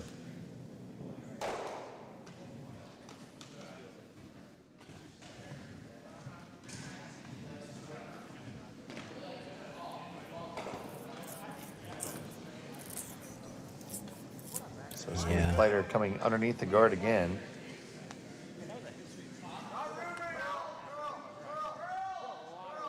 Has to make something happen here, down by 4 in the 6th end. Does have the hammer, but can certainly not afford to give up another point.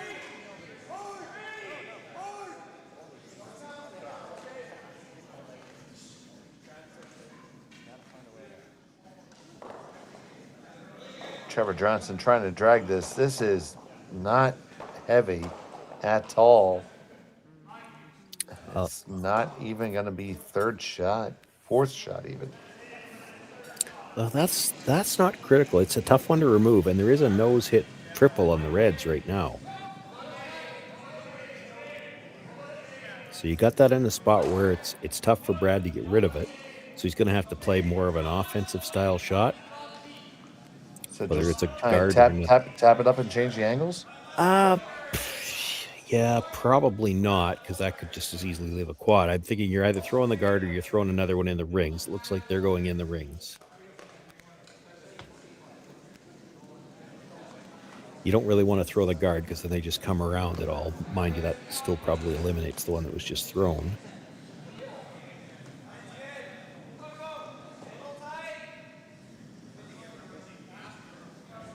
Obviously, Kleiter has to take some chances here. Yeah, like I don't think he's playing that triple on the next one. I don't think he can afford to.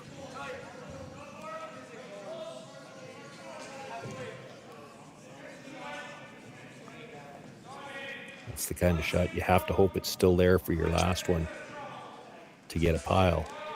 You play it too early, you just give Gushue too many chances to get rid of all the yellows. So it's going to settle in the rings right at the tee line. It's 4 Redstones counting for Gushue. No, he is going to try it. Scary thing. I think the quad's there right now. I don't think you're ever getting the one that was just thrown. Because to get the one that at the top of the button, to come towards the one at the back of the 8-foot, you got to clip it fairly thin, and then it's going underneath. He's going to loop around everything, and I don't mind this call. This was one I talked about earlier, that you might have to play this at some point in time. And again, the fact that the triple is there, you loop this around, you've always got a way to get rid of that red at the top of the button. The trick here is to try to find a place where you can put a Yellowstone that Brad can't get at it.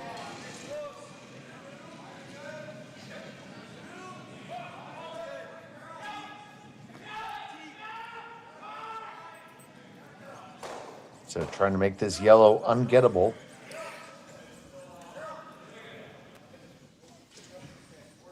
Yeah, or at least force Gushue to try to run something red back, and if you can get a bit of a mistake, maybe he takes care of one of these rocks for you. It lies second stone. Now, you can certainly get it a couple ways.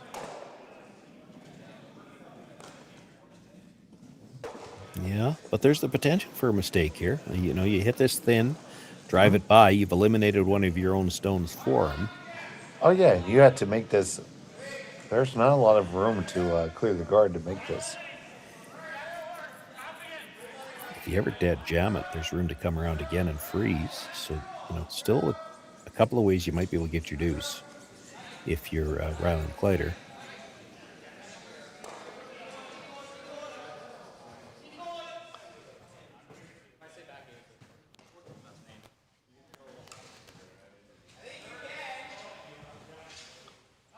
So here's Gushue.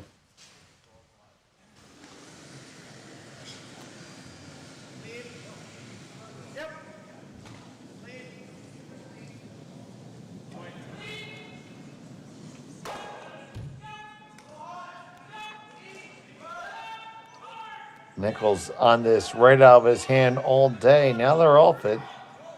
A little bit of carve, push it up and back and out.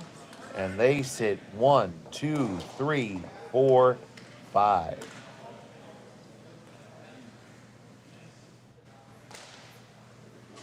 That's a lot. It is.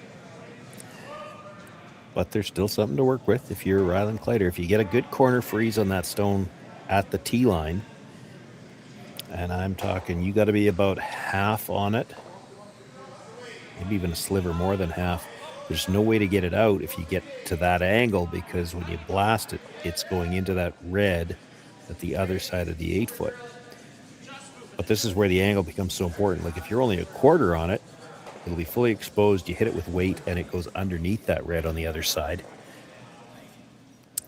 You overcurl it, you might not be shot rock. You don't want to be right on the face because that red is a little bit more than half in front of the tee line so you wouldn't be shot.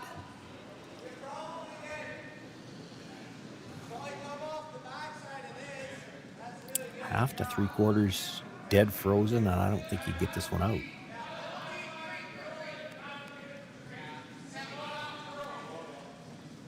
I'm not sure they need to be carving it, though.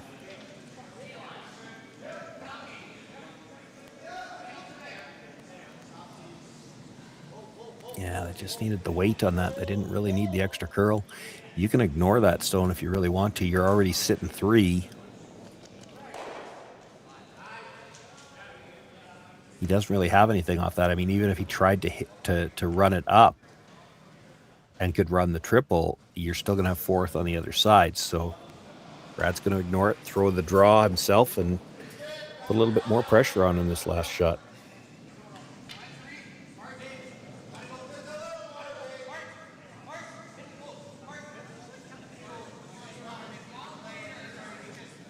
Gushue still in the driver's seat here, and number 6 up by 4.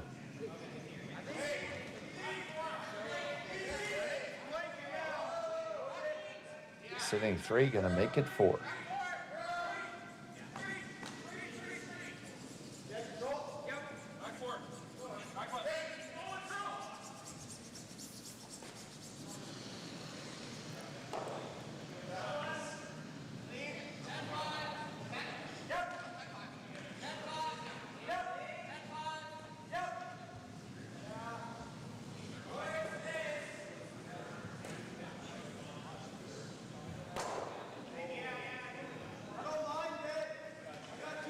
His last of the 6th.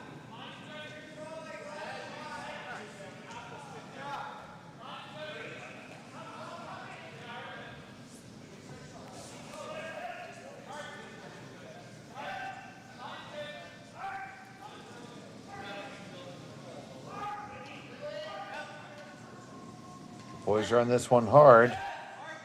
They got the weight. Do they have the line?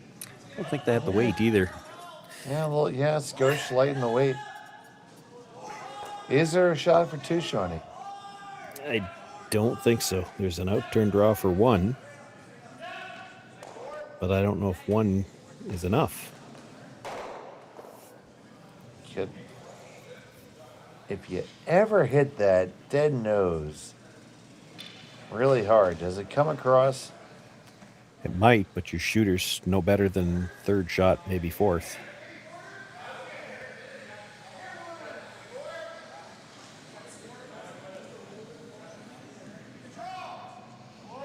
Well, with that level of manicuring, that's probably a draw. Yep.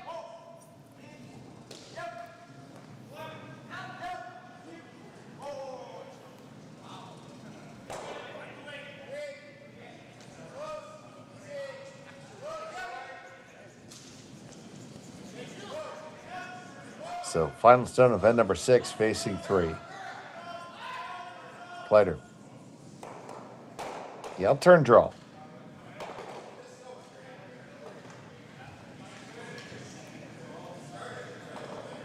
He's going to take it in himself. Can they get it there? Can they get there? Can they get past the guard? Oh, yes, and they do stick it for the single point.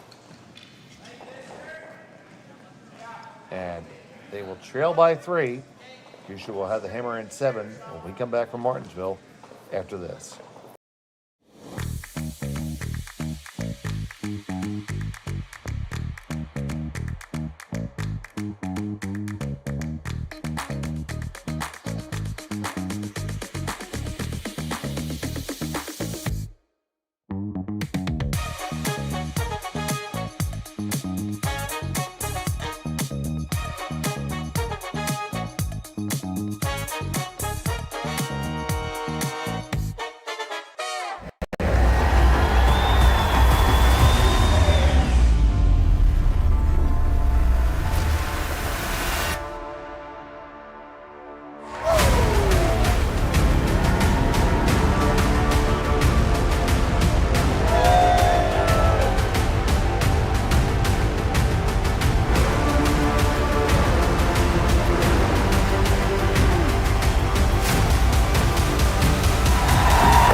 Aztec Safety is #1 for online safety training.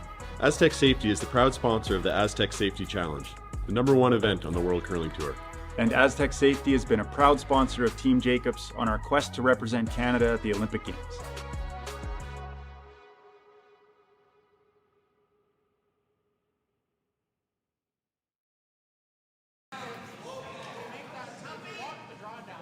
And welcome back to the Martensville Curling Club. It's the Curling Stadium Martensville Invitational. 10 teams here competing for some valuable points and some money along the way. And there's Brad Gushue with a 3-stone lead over Rylan Kleiter. He has the hammer here in number 7. Thank you so much for joining us here on Curling Stadium. And Sean, what's your plan if you're Kleiter? Well, you're 3 down, 2 ends to play. That means you have to steal a deuce at some point in time. You're going to throw the double centers. And you don't have to press too hard for the deuce here. Like, you don't want to end the game on this one.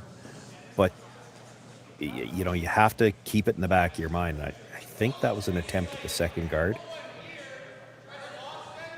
It comes into the rings, so that's a chance for Gushue to play at it. You will see occasionally you get the first guard up. If the come around comes right to the top of the button, you could throw a freeze on your first one, and knowing that if you throw the guard on your 3rd stone at the end, which is the 5th stone overall at the end, you're still in the same boat, but at least you're not facing 2. I don't think you would have played the freeze on a stone. That first stone was not in a great position. I think that was supposed to be a guard, and it slid too deep. So looking to pick this one out. And they picked that just like you picked your nose. Yeah, you're never thinking about stealing 2 now. This is, you have to try to steal 1 this end, and you're going to be up against it to try to steal 2 coming home. But, I mean, you don't have your 2 guard set up now. So really tough to steal more than 1 with only 1 guard. The long guard, again, by itself is only really good to protect a tighter guard.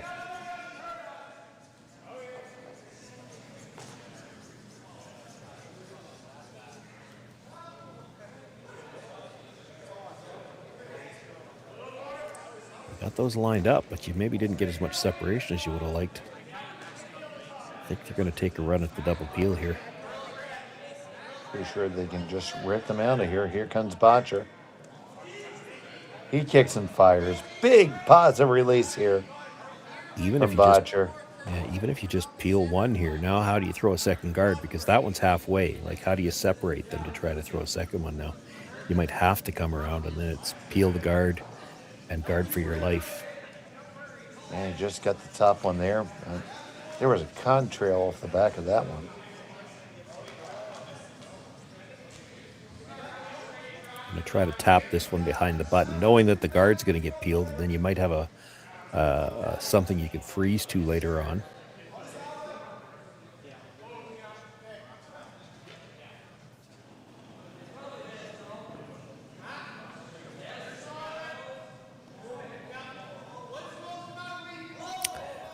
I'm not sure I love this. I think I'd be tempted to play the come around anyway. You play the come around, they're still peeling the guard, and I get what they're worried about. It's a short red run, but I don't think you can let that bother you.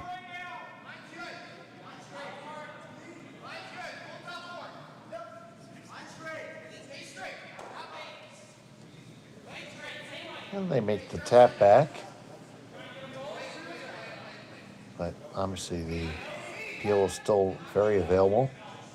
Yeah. Well, and I don't think they could hurt themselves trying to get the double either. There's no way you're jamming both of them. If you jam 1, doesn't really hurt you.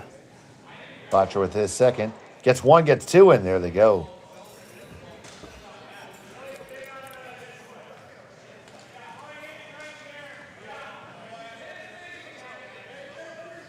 So no mistake there for Brendan Botcher, and Team Kleiter in the world of hurt here.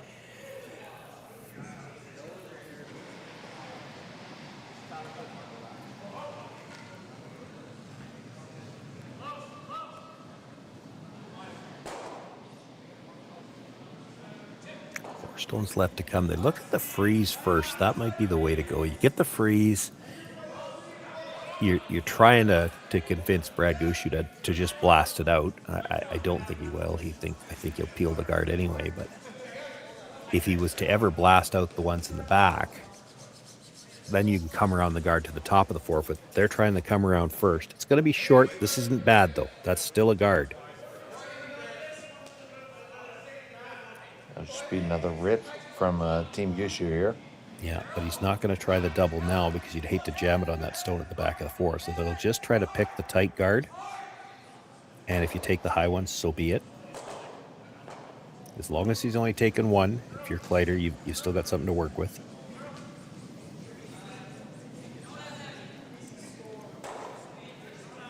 And they do pick it out. I still like the freeze on this one. That's what he's playing. You play the freeze, you're hoping you could convince him to blast the one out of the back. If you blast the one out of the back, you still got the guard. Now you can come around to the top of the button and you're shot rock. And if you get a mistake trying to blast the freeze, you might have a chance to sit 2 later on.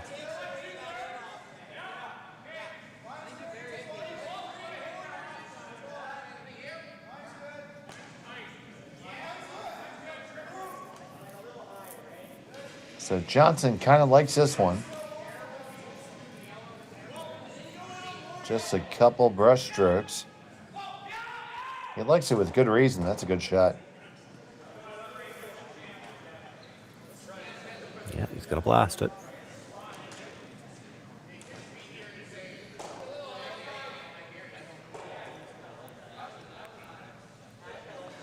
So here comes Nichols.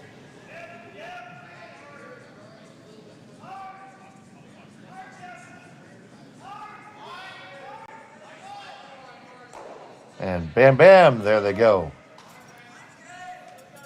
So now you come around, dead buried to the top of the button. He peels the guard. You throw a little bit tighter guard so you can't chase, and that's your chance to steal.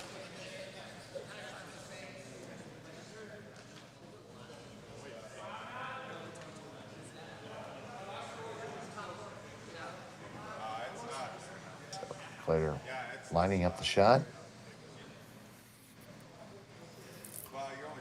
Not taking a tremendous amount of ice. No, I see that.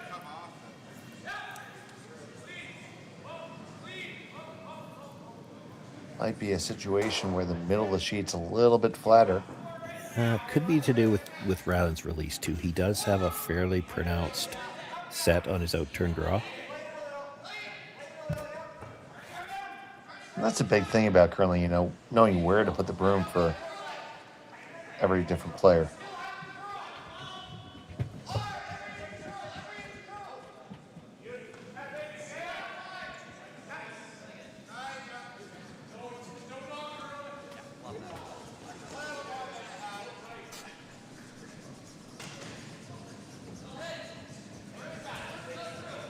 This one has to get there. The line's great. You need all the weight, though, guys. That's okay if he just peels the top one. I don't know that he'll peel it. Come around again, then, yeah, right? Yeah, he'll play the draw. That I don't think he ever would have played the straight peel anyway. He would have tried to run it back. But you're going to be forced here. If you're Brad, you may as well play the draw on the first one. And that draw is Brad's happy place. If there's ever a guy who likes to throw a draw, this is him.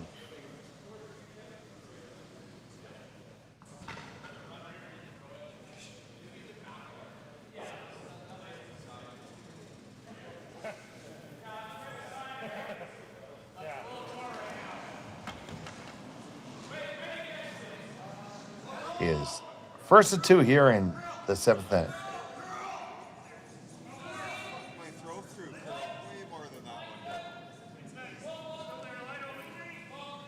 Nichols on the inside, Walker on the outside.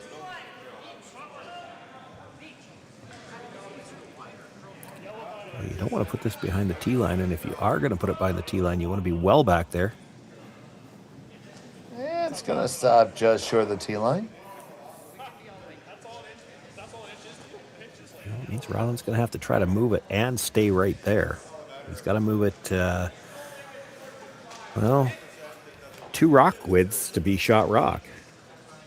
And hard to move it that far and stay on the nose, too.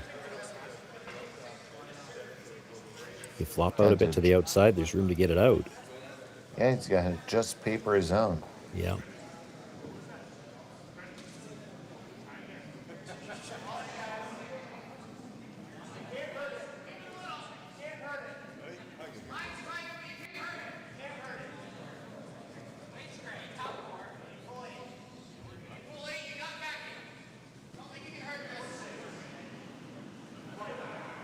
So the last from Kleiter.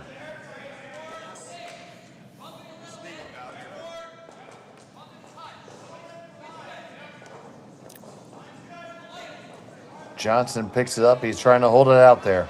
Yeah, that's really tight.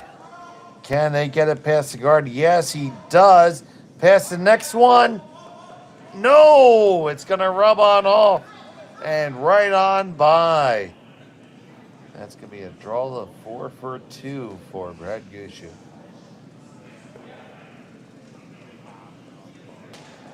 Does he get 2 if he's to his own? That's what they're trying to look at. It's hard to tell. I'm pretty sure you do. I'm sure we can get a tight house shot and know that for sure in a second. And just like that. Yeah, I think you come down to yours, you're fine. Yeah, I'm not sure they think so because they've taken enough ice. I think they're trying to come to the yellow one. You certainly have to make a choice. It can't be an either or, because if you try playing an either or and you just touch the red and spill over, you might only get one. But it did look like they took more ice, so I think they're coming to the yellow. They looked at both.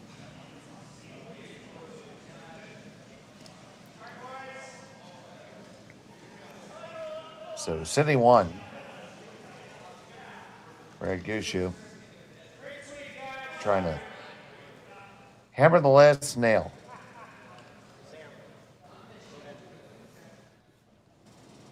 Final stone of the 7th end.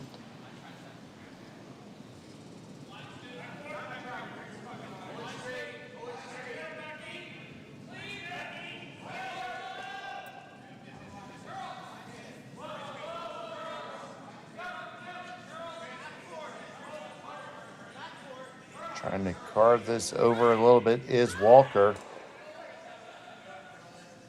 He's going to make contact with the yellow, push it back just enough, and I do believe that's a score 2 for Brad Gushue, and that will be good enough for the win. So hang that final score as 7-2 in favor of Brad Gushue, and he is now 2-0 here in Martensville. Yep, good start for the Gushue team. That certainly helps them towards the playoffs. Rylan Kleiter is going to need to win his final 2 and might need some help. Absolutely. We have plenty of coverage from Martensville all this weekend. Please join us tomorrow here on Curling Stadium at 9 p.m. Mountain, 9 a.m. Mountain, 10 a.m. Eastern. And we're going to have some more games. We're featuring Brad Gushue again tomorrow for at least 2 draws. So from the Martensville Curling Club, for my colleague Sean Joyce, and back at our studios in London, Ontario, Kaylee and Jerry, thank you so much for joining us here on Curling Stadium. Good day. Hey Mark, you ready for this game tonight? Yeah, I'm excited, man. Cupsy, what are you doing over there? Don't worry, boys. Was just on AztecSafety.com, took a fire extinguisher safety course. Paul, I'm putting out the fires from now on. Woo!